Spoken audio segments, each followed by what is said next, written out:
Good morning, everyone. It's Cheryl Ridgway coming to you today on Monday from Maryville, Illinois.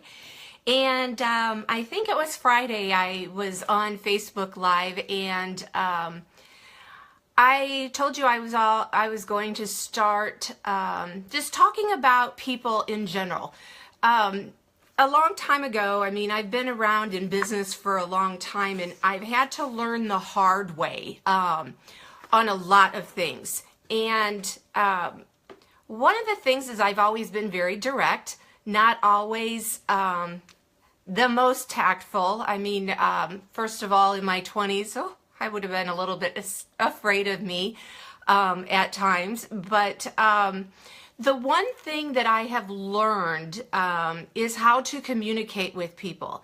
And if you are a person and want to get along with people, then you need to be able to sit back and watch people. And there is such a thing as called the disc language. And the disc language, I'm not going to teach you it. Quite honestly, I'm just going to tell you some basics about it, because if you're interested in that kind of stuff, then message me later on. But what I'm going to do right now is there are so many people. I have my businesses. I have teams with my business, and there are certain traits that you can recognize in people and be able to change so that they are more comfortable with you. So if you are in business, if you are a mom or a dad, you are a shopper, you're a salesperson trying to sell people product, then this is for you. I'm going to cheat a little bit. I have notes so that I don't go off on total tangents, but I'm not going to pretend I'm not, because sometimes that's just the fun part of it. But I'm going to ask you a few questions first. Have you ever been mismanaged? Okay, so that means in the workplace, mainly in the workplace. Have you been mismanaged? Drop a yes if you have been mismanaged in the comments. When you were mismanaged, did you take the time to discuss it with the person who mismanaged you? Let me know. Show me some love out there that you guys are hearing this, okay? The other things, 95% of the people in this study said yes to both of those questions. The other one, have you ever left a store vowing never to return? Oh my God, I have.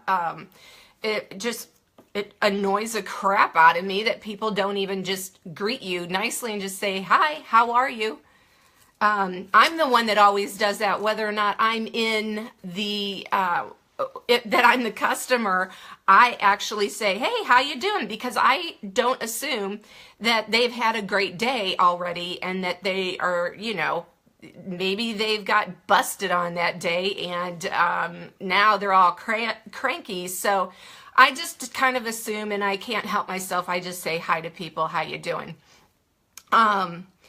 When you left and vowed, was it because the way you were treated? So drop me a 1 in the comments if you have ever left a store because you weren't treated the way you wanted to be treated. Have you ever met a salesperson that you didn't like? Oh yeah, I bet you we all have.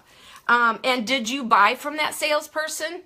Seriously, these are things that are just everyday things that happen to us.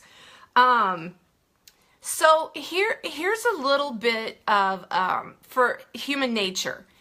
You, thanks Teresa, you do not sell a product. You influence people. People buy from people they like. Therefore, guess what? If they don't like you, they're not going to buy from you. If you are a boss or a manager, if you have your employees that don't like you, they're not going to work as well as they can for you.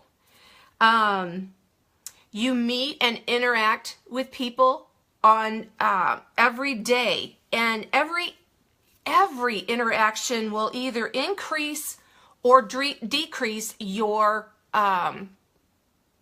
credibility with the person that you're communicating with, right? The way others respond to you is a let me start all over. The way people react to you is directly influenced with the way you are interacting with them.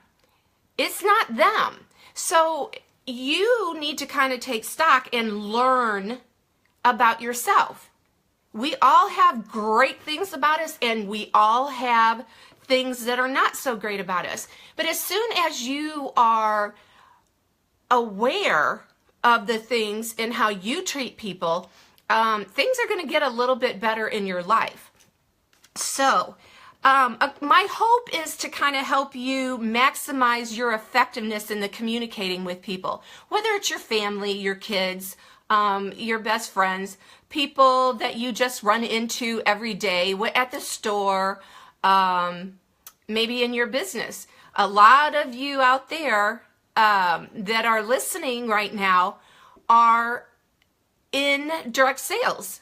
I'm sorry, but a lot of us just kind of go on hoping that something's going to happen, and you don't realize that your relationships and the way you treat people are directly related to how you are going to do in your business. Okay? People aren't necessarily buying your product. Yes, I know they are, but first they're buying you. And you need to understand how to read people and how to effectively communicate with them the way they would like to be communicated with. So there's a couple of things that you need to know. First of all, you're going to need to know your own behavioral style. Now, I am not going to sit here and try to teach you a full course on this. I'm just going to try to help you recognize certain things in your day-to-day living that are going to help you move forward and maybe be a little bit more successful in your day and your business. So we're going to also, I'm going to help you recognize traits of the person that's standing in front of you. Now, this does take a little bit of practice, but you know, how many of you, just drop a 2, how many of you love to watch people watch? I'm not kidding. My sister can vouch to this. We were in, where were we? We were in San Antonio, Texas, and we went to the Alamo. Woohoo, big deal. John wanted to go. I mean, it's a big stone room. You walk around in it, you're done. How long can you be there? I mean, really.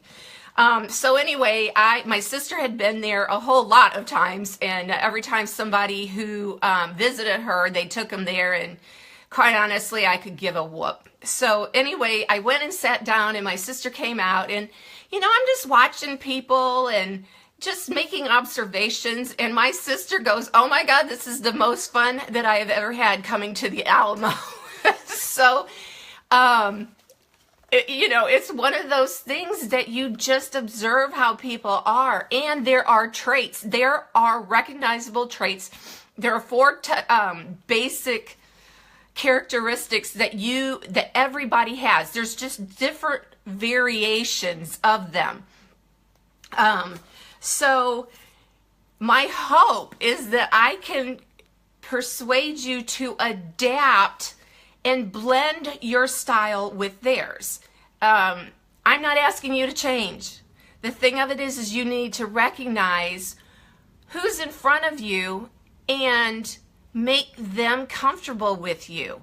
People just want to feel special, and that is what your job as a human being is to make people comfortable and then help them in any way that they need to be helped at the time.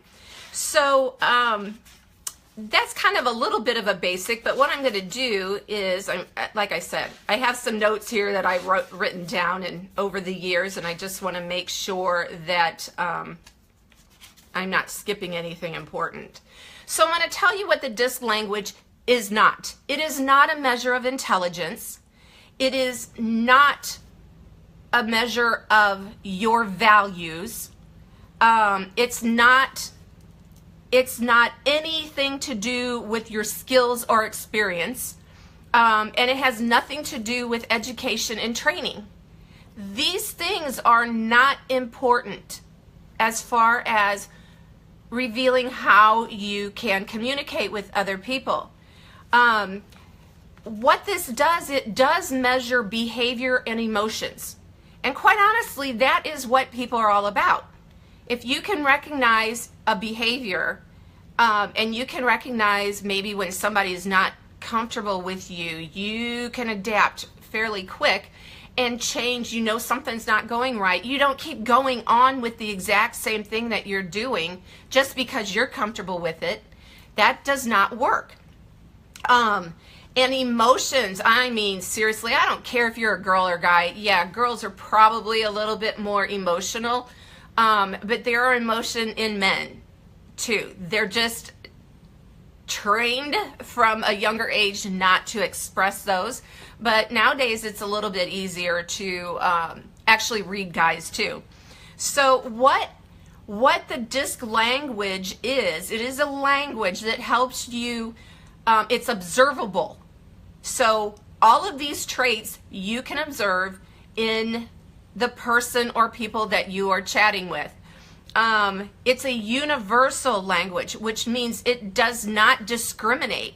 It does not matter if you are from another country, if you can't speak to them, you can't speak to them in their language. It has nothing to do with that. It is all observable how you are watching them. These traits are recognizable in the way they walk, talk. There's lots of things that I'll get into. It's very neutral. It is very, very neutral language. It doesn't matter the race, creed, religion, nothing. It does not matter. And it's very silent. It's a silent language. It is observing. And the more you can learn about certain things, it will take practice. It'll take you just sitting at a restaurant and maybe watching people and see if you can't, pick up on a few of these traits. So,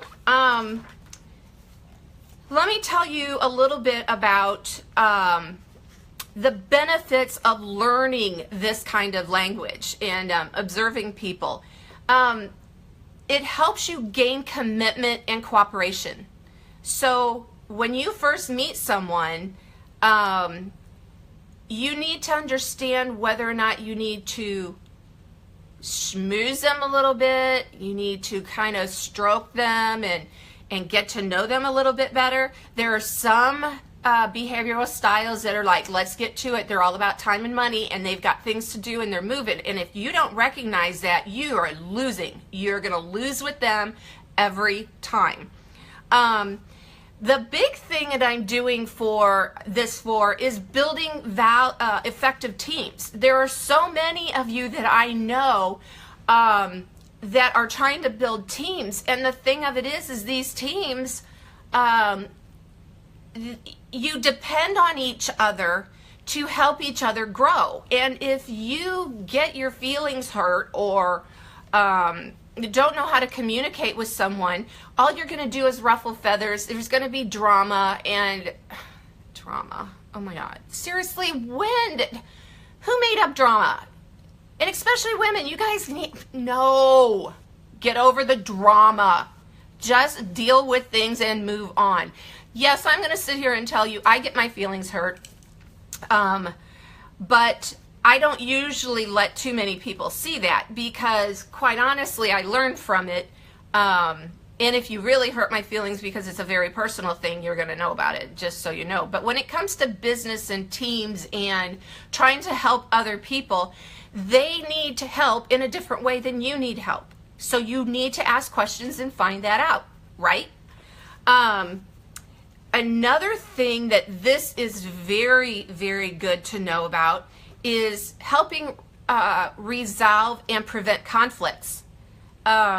Conflicts are simply because you're not communicating with the person the way they need to be communicated with. So that happens most of the time. Any kind of conflict has to do with the way you presented it, the way your tone of voice,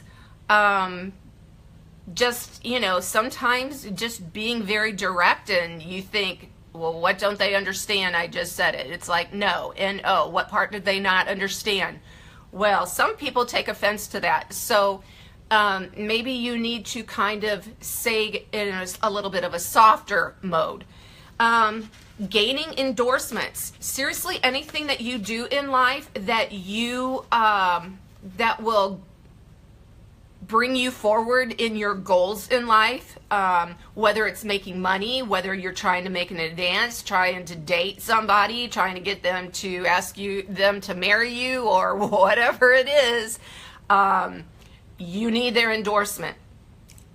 And then things that impact that endorsement. A person's position, that it really does affect an endorsement. So it depends on, is a president of a company is going to get a certain a different type of endorsement than maybe somebody who is a soccer mom. And you need to know how to be able to handle, and in all of those situations, be able to handle yourself depending on who's in front of you. Your appearance. The thing of it is that I get complimented on my appearance all the time, but I learned a long time ago that people address you in your first 10 seconds basically on the way that you look. So if you're looking like a train wreck that day and you are selling clothes, or it's just very hard to pay attention to somebody who has bedhead and didn't comb their hair that day, or they just threw it in a ponytail and slapped it up top their head and the rest of it just doesn't go. It kind of lends to your credibility a little bit that, not that there's anything wrong with that, because that's how I spent my whole day yesterday, okay? I just, poor John. That man is a saint sometimes, I gotta tell you. But yesterday I was in my lounging clothes. I had major bedhead. I did eventually brush my hair, but no makeup. It was just comfy, but God, I didn't come on live on Facebook Live and sit here and go, hey guys, you need to take me seriously here, because it would have been funny. But anyway, depending on the situation that you're in, you need to look presentable so that people aren't distracted by going, holy crap, what the hell happened to her today? I mean, seriously, I know. Be offended all you want, but you think it.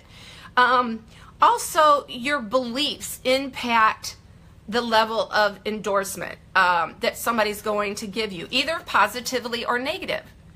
So another thing too is the way you speak and communicate with people is really going to say a lot about your competence. Within just a few minutes, if you are not grabbing somebody's attention and making them feel comfortable that you know what you're talking about, they're not going to listen to you. Why should they? So if you're a little bit more skeptical, I'm going to take a little bit more time and let you get to know me and let you answer questions. I'm not going to directly jump in, and who wants that? Nobody wants somebody to just jump in and try to sell them something. That's silly. And for anybody to think that, you need to reevaluate the way you're doing things. Just get to know people. People are fascinating. This also will help you in your oral presentations. So I know so many people are afraid of public speaking, and I get it.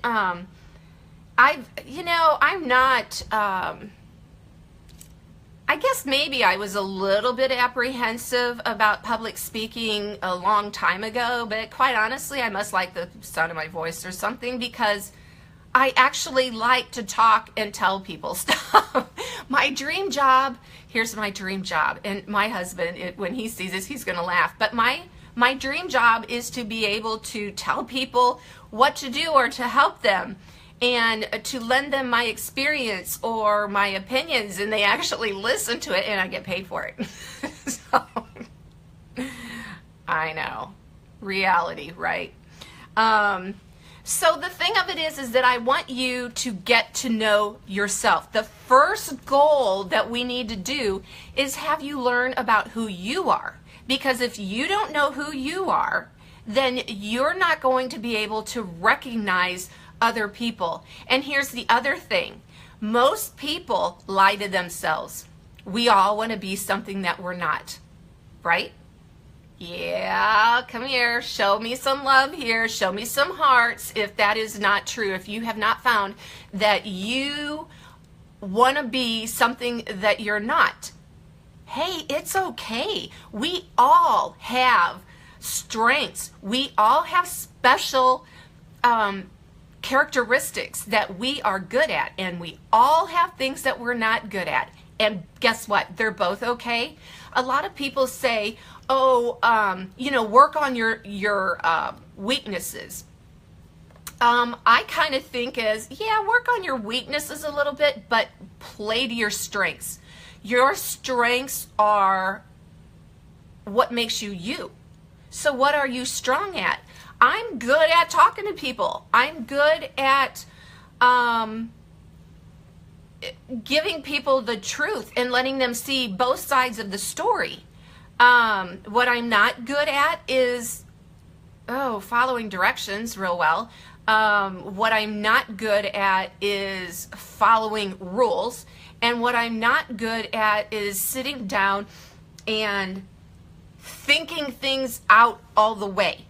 I'm pretty sure that's why God put John and I together, because I just fly by the seat of my pants. But granted, we have been married for 32 years, so some of his traits have rubbed off on me, and unfortunately some of my traits have rubbed off on him, and actually that's kind of a problem nowadays. I liked it there for a while, but now I need him to kind of balance me out a little bit.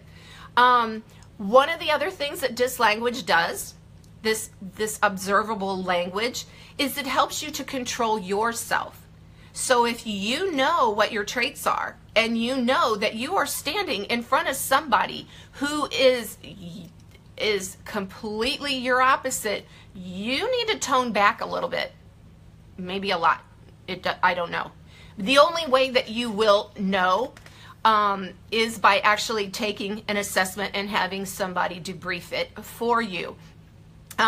It's funny because I just recently, I interviewed for this position, and part of on my resume, it says that I am a licensed distributor of the DISC language, and they had me take the DISC language, and I actually did start laughing because, I kind of told them right up front how I was, and I know myself very, very well, and I know what I'm good at and what I'm not good at, and if you put me in a position where I have to do something that I get bored at, I'm not going to be with you for very long, so that's not fair to either one of us. You need to be able to appeal to others' basic needs. If you can just appeal to somebody's basic need, you are going to get much farther than if you just figure that everybody is like you, and that you need something done a certain way, that you're going to assume that the people across from you or who you're speaking to or whatever, they need the exact same thing. That is generally not the case. So there's a couple of things that you need to understand before I start getting into telling you a little bit more about the whole, the details of everything. I'm really sorry. I keep getting distracted by things like pop up in front of me. So it's like squirrel, woo, where it, so here's the things that we are going to talk about, and that you need to know that if you are going to really kind of delve into this a little bit, you're going to want to find your strengths. You need to also be willing to learn or look at the possibilities and limitations in your behavior. You must have a desire to bring out the best in others, to win through people focus. Most of us, that's what we do. We deal with people. I deal with people. My whole business on my network marketing is nothing but networking with people.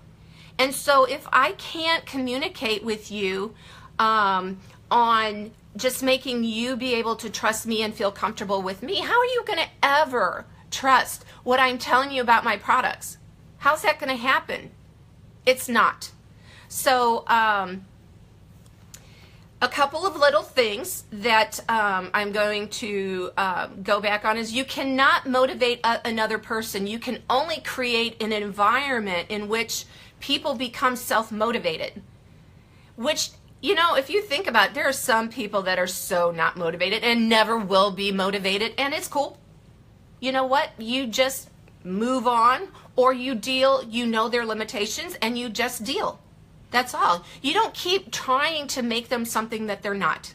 But you do try to give them an environment that it makes it easier for them to excel in.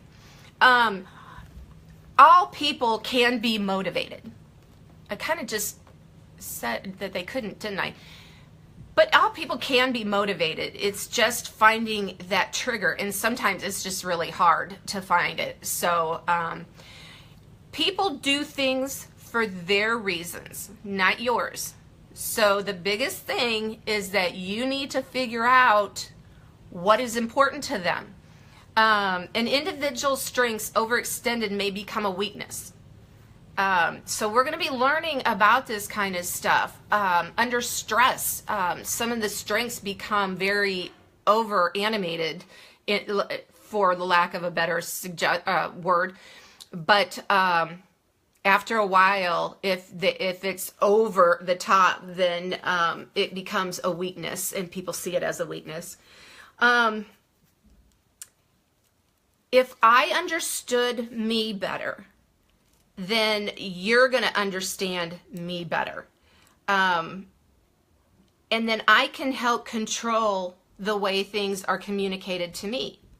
I come out and tell people nowadays, I know myself well enough that I will tell you what, if I'm going in to buy a car. Shoot me dead. I got to tell you what, that whole car thing, no, I want to shoot those people. Because no matter what, they have to go through their routine. And it's just not a normal buying experience, and I do not enjoy it at all.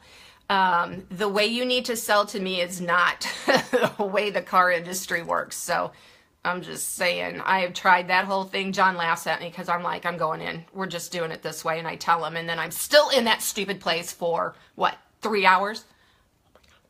Anyway, can you tell I'm a little impatient? I mean, seriously. If I understand me and I understand you better than you understand yourself, I can control you. That's not a good thing. So the more that you know yourself and are honest with yourself, you can't let other people control you like that. Get it? And the thing of it is that I think that's a lot of what advertising is. And people who understand people's behaviors, it's not good. It's not a good thing when people manipulate other people, but it happens. So the more that you know yourself, the more that you can be not taken advantage of. So that's what I'm here for. So we're gonna what we're gonna learn is gaining commitment and cooperation, building effective teams, resolve and prevent conflict, gain endorsements, increased sales, and better time management, which, hey, you know, we all need that. So, right now, there's, like I told you before, there are 4 distinct behavioral styles. You are not just one of them. You are a combination of all 4 of them. It just depends, like 2 of them. Your first one is the main way you are, and then there is a secondary one. And so they play off of each other. You are your 3rd and 4th. It just depends on how you rank in that. So when I start talking about certain, about the, like what the D is, remember everybody's like, oh, I'm that. No, how do you know? I haven't even gotten to I, S, or the C yet. You are a combination of all of them, and unless you take an assessment, you have no idea how much of a D. So from a 0 to a 100, you can rank anywhere in there, okay? And in the middle is the median. There is a median that most people who are Ds are right here. So are you above that line or are you below? So if you are a 100% D, that means you have all the traits of that. But what if you are, say, like 55%? That is a trait, but it's not as strong. There's something else pulling.